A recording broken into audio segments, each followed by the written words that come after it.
Fala prevencionista, tudo bem? Hoje estou aqui em Recife, eu vou ministrar o curso Descomplicando o GRO e o PGR e eu vou aproveitar aqui para gravar esse vídeo meio improvisado para vocês mesmo a respeito dos treinamentos em segurança. Por que os treinamentos de segurança podem ser ineficientes, ineficazes? Existem alguns motivos, nós vamos listar para você aqui dois motivos, duas sequências de motivos. Motivos de ordem do orador, ou seja, motivo que ele, orador, pode melhorar em si, coisas que ele, orador, treinador, palestrante, ele tem que prestar atenção, e também motivos relacionados ao ambiente de trabalho.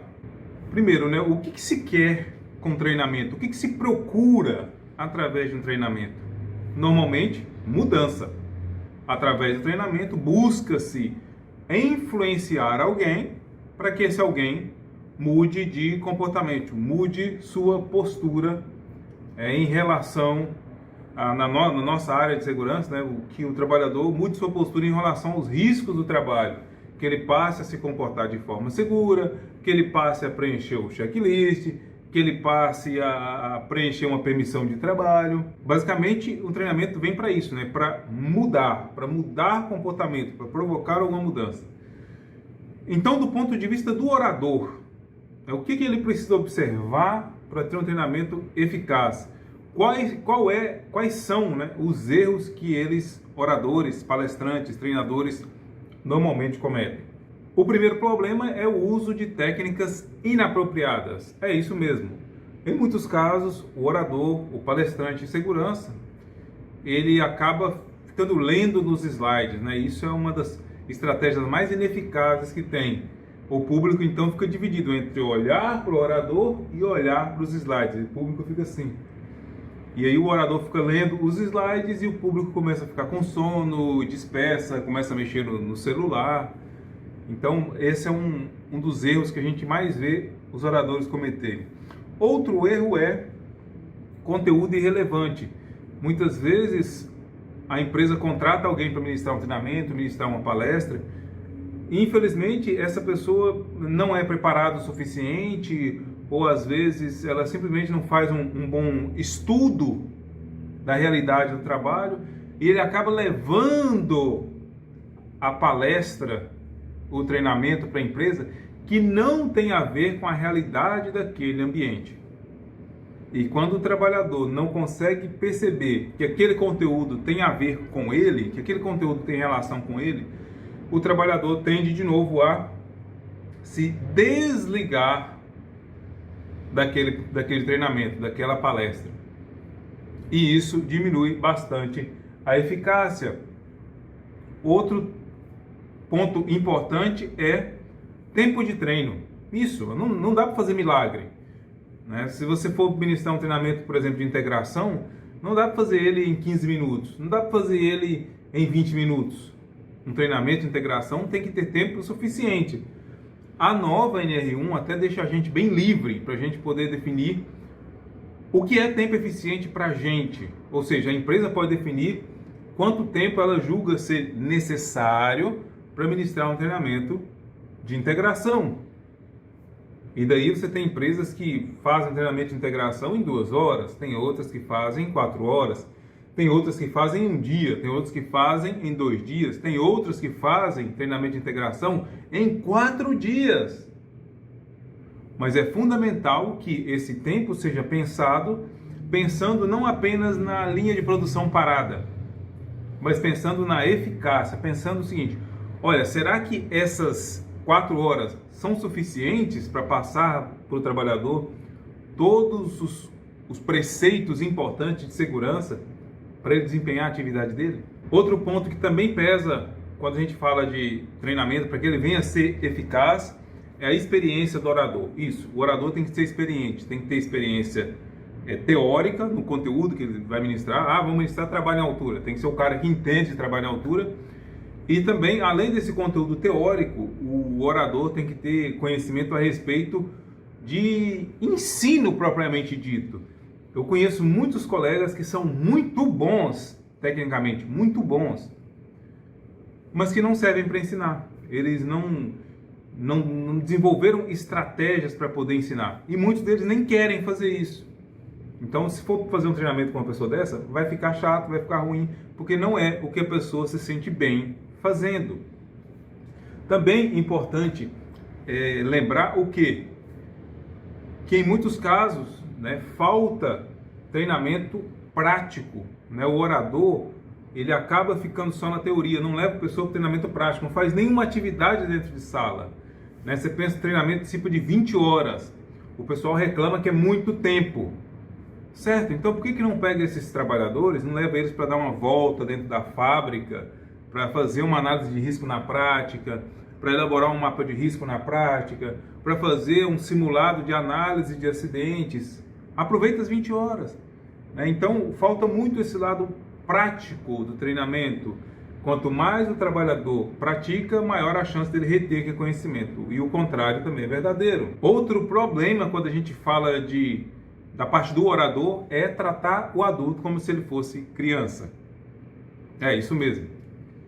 Tem muitas vezes que você vê uma palestra que está falando com o trabalhador como se ele fosse um neném, como se ele fosse uma criança. E ele não é. Ele tem sua experiência, ele tem a sua vivência que deve ser observado durante o treinamento. O adulto aprende diferente de criança. E é por isso que utilizar uma estratégia que se chama andragogia já resolveria quase todos esses problemas que a gente acabou de falar para você. Se utilizar a andragogia, o orador vai tratar o adulto como adulto.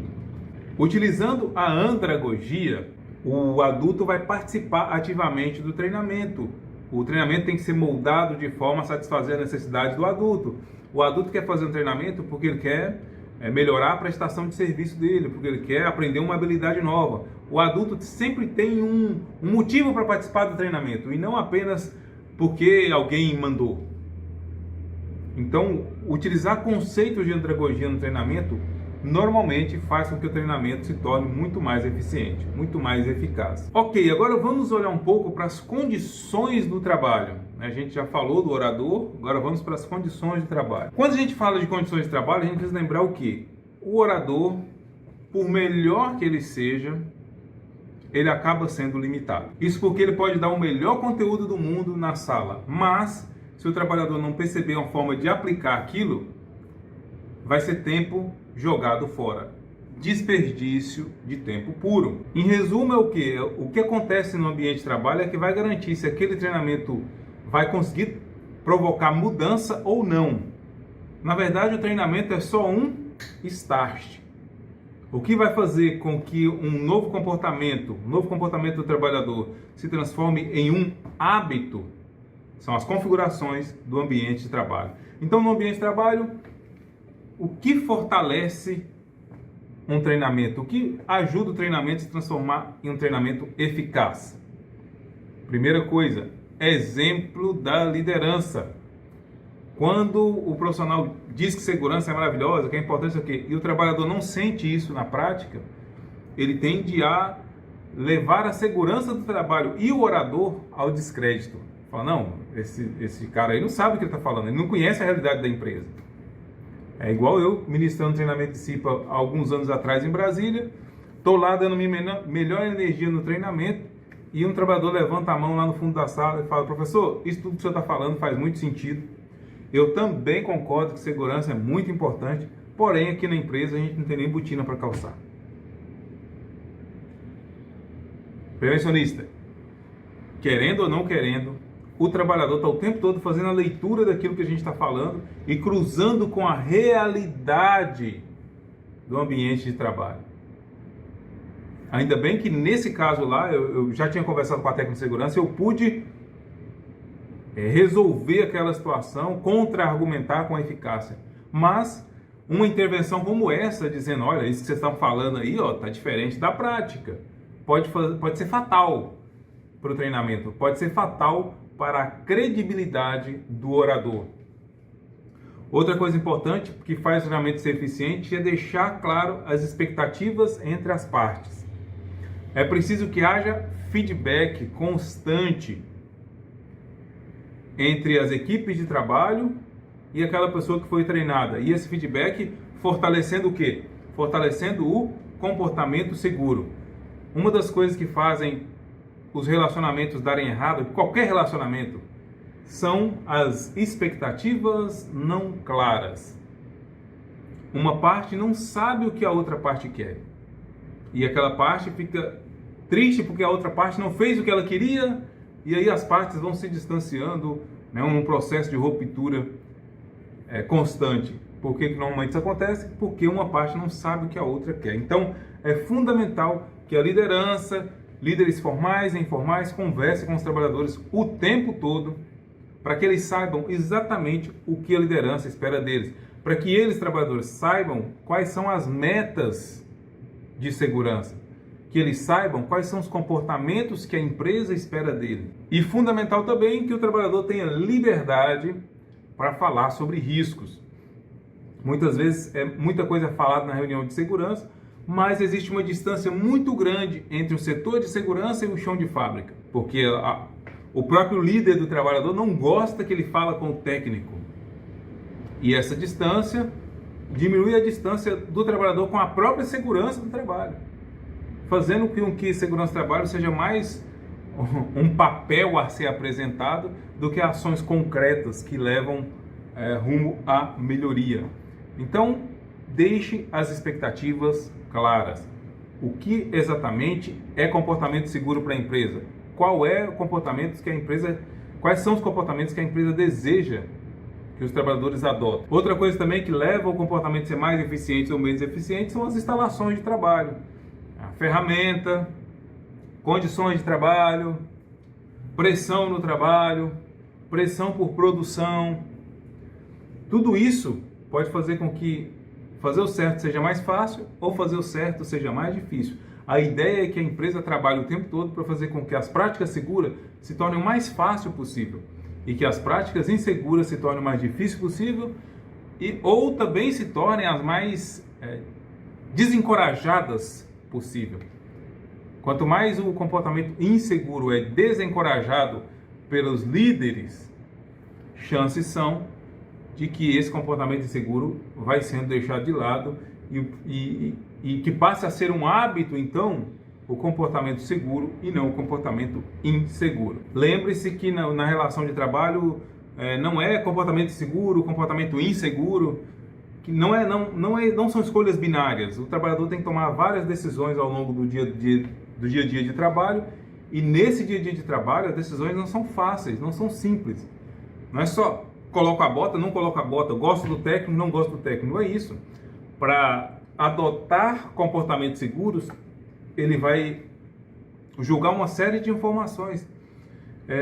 E normalmente o trabalhador vai se comportar de forma segura se o comportamento seguro fizer sentido para ele, dado o conhecimento que ele possui, dado aos seus objetivos, dado ao entendimento dele da situação, dado ao foco de atenção dele no momento. Com base em tudo isso, o trabalhador vai se comportar de forma segura ou de forma insegura. Então, eu espero que essas dicas, que essas reflexões, que são duras na verdade, te ajudem a refletir sobre a qualidade dos treinamentos que você ministra na sua empresa e sobre a continuidade desse processo de mudança, de transformação que nós queremos provocar através do treinamento. Se gostou do vídeo, curte aí, se inscreva em nosso canal. A gente se vê, se Deus quiser, na próxima. Falou-se!